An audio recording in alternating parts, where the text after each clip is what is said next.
Hello everyone, and I'm glad to show you my final project. So firstly, I created the map and I used two websites. On the first one, I uploaded a map of the Poltava governorate and compared it with a modern map and traced it by hand. After that, I exported the coordinates as a GeoJSON file. And on the second website, I used the select tool function to find the IDs of the POVs and then renamed them manually. In this project, I analyzed statistical data from the Poltava governorate in the 19th century and created different visualizations to show demographic and socio-economic processes. Well, here you see the first chart, it's map. And the question is, яка кількість козаків у повітах Полтавської губернії? Firstly, we import all the libraries. The first map is based on a population table from 1850. I extracted the row that contains information about the малоросійські козаки. The values in the table were separated by semicolons, so first I split the row into separate elements. I needed only every third value because the table lists man, woman, and then the total, and I needed the total number. Then I created a new data frame with two columns, the names of the districts and the number of Cossacks in each of them. After that, I merged this data with GeoJSON files that contains the borders of the districts. This allowed me to build an interactive map in Folium. I used a color scale from yellow to red to show where the number of Cossacks was lower or higher. You can hover over any district to see the exact number. And here I have some steps to style the map, to highlight some things. And as you can see, you can click on some districts and you see the name of Povit and also amount of Cossacks here. Well, the second chart, it's also a map, and the question is, як виглядає просторовий розподіл землі на душу населення? Firstly, we import all of the libraries.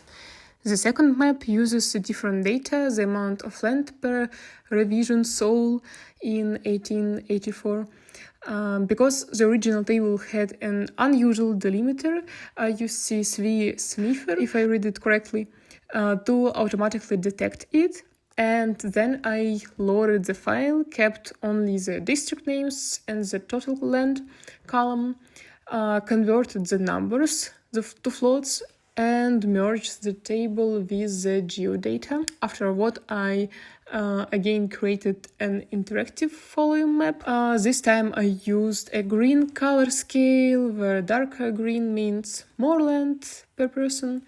And this makes it easy to compare the economic situation of different districts. Here I'm making the map, and after that I make the colorful one with districts, and you can see here the name of district, also colorful scale.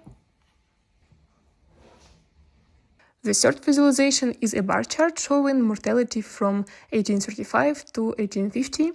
I loaded a large demographic table, selected only the rows for those years, and took the columns with the number of men, women, and total deaths.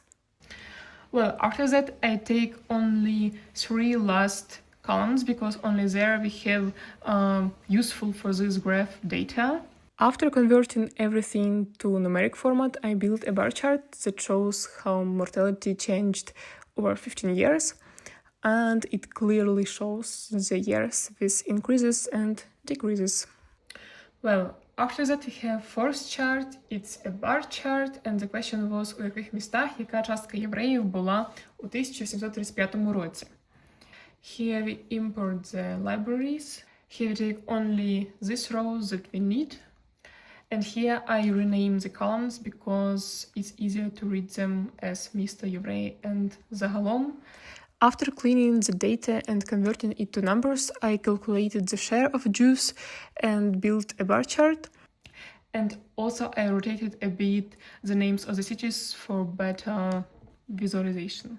and this shows which towns had a higher or lower proportion of Jewish residents. And last but not least, the fifth graph, it was a line graph, and my question was, як змінювалась народжуваність впродовж 1725 року до 1749 року. As usual, we import the libraries. Here we read our CSV file and we take only these rows that we need. Here I name the columns. Also, I dropped the rows that we didn't need. And at the end, I built a line chart with markers, added axis labels, also rotated the year labels so they don't overlap. And the graph shows the overall trend in birth rates and the years when the row rises or declines. Well, to summarize everything I have done, across all charts I performed data cleaning, transformation, also merging of tables or geodata, and at the end created visualizations that helped personally me to see these demographic and social patterns in the Poltava governorate in the 19th century.